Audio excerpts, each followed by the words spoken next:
ಭಾರತೀಯ ರಾಷ್ಟ್ರೀಯ ಕಾಂಗ್ರೆಸ್ ಅಧ್ಯಕ್ಷರೂ ಆಗಿರುವ ಮಲ್ಲಿಕಾರ್ಜುನ್ ಖರ್ಗೆ ಅವರು ಅನಾರೋಗ್ಯದ ಕಾರಣ ಬೆಂಗಳೂರಿನ ಎಂಎಸ್ ರಾಮಯ್ಯ ಆಸ್ಪತ್ರೆಗೆ ಈ ಹಿಂದೆ ಕೆಲವು ದಿನಗಳ ಹಿಂದೆ ದಾಖಲಾಗಿದ್ದರು.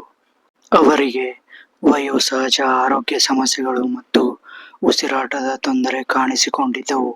ವೈದ್ಯರ ಸಲಹೆ ಮೇರೆಗೆ ಅವರನ್ನು ಯೋಜಿತ ಶಸ್ತ್ರಚಿಕಿತ್ಸೆಗಾಗಿ ಆಸ್ಪತ್ರೆಗೆ ದಾಖಲಿಸಲಾಗಿತ್ತು. ವೈದ್ಯರ ತಂಡವು ಅವರಿಗೆ ಯಶಸ್ವಿಯಾಗಿ ಫೇಸ್ ಮೇಕರ್ ಅಳವಡಿಸುವ ಶಸ್ತ್ರಚಿಕಿತ್ಸೆಯನ್ನು ನಡೆಸಿದೆ. ಫೇಸ್ ಮೇಕರ್ ಎಂದರೆ ಹೃದಯದ ಬಡಿತ ಅಸಮರ್ಪಕಗೊಂಡಾಗ ಅಥವಾ ನಿಧಾನವಾದಾಗ ಅದನ್ನು ಸಾಮಾನ್ಯ ಸ್ಥಿತಿಗೆ ತರಲು ನೆರವಾಗುವ ಒಂದು ಸಣ್ಣ ವೈದ್ಯಕೀಯ ಸಾಧನ. ಶಸ್ತ್ರಚಿಕಿತ್ಸೆ ನಂತರ ಅವರ ಆರೋಗ್ಯ ಸ್ಥಿರವಾಗಿದೆ ಮತ್ತು ಅವರು ಚೇತರಿಸಿಕೊಳ್ಳುತ್ತಿದ್ದಾರೆ. ಪೇಸ್ ಮೇಕರ್ ಅಳವಡಿಕೆ ಯಶಸ್ವಿಯಾದ ನಂತರ ಅವರನ್ನು ಆಸ್ಪತ್ರೆಯಿಂದ ಡಿಸ್ಚಾರ್ಜ್ ಮಾಡಲಾಗಿದೆ. ವೈದ್ಯರು ಅವರಿಗೆ ಕೆಲವು ದಿನಗಳ ಕಾಲ ವಿಶ್ರಾಂತಿ ತೆಗೆದುಕೊಳ್ಳಲು ಸಲಹೆ ನೀಡಿದ್ದಾರೆ.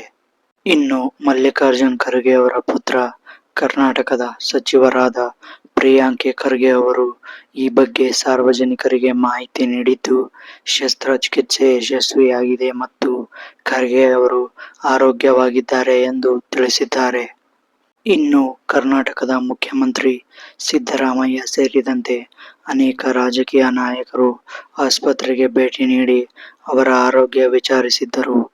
ಅಲ್ಲದೆ ಪ್ರಧಾನಿ ನರೇಂದ್ರ ಮೋದಿ ಅವರು ಸಹ ಖರ್ಗೆ ಅವರಿಗೆ ಕರೆ ಮಾಡಿ ಶೀಘ್ರ ಗುಣಮುಖರಾಗುವಂತೆ ಹಾರೈಸಿದ್ದಾರೆ. ಸದ್ಯ ಮಲ್ಲಿಕಾರ್ಜುನ್ ಖರ್ಗೆ ಅವರು ಸಂಪೂರ್ಣವಾಗಿ ಚೇತರಿಸಿಕೊಂಡು ತಮ್ಮ ನಿಗದಿತ ಕಾರ್ಯಕ್ರಮಗಳಲ್ಲಿ ಮತ್ತೆ ಭಾಗವಹಿಸುವ ನಿರೀಕ್ಷೆ ಇದೆ. ಇದಾಗಿತ್ತು ಮಲ್ಲಿಕಾರ್ಜುನ್ ಖರ್ಗೆ ಅವರ ಆರೋಗ್ಯ ಸ್ಥಿತಿಯ ಬಗ್ಗೆ ಮಾಹಿತಿ.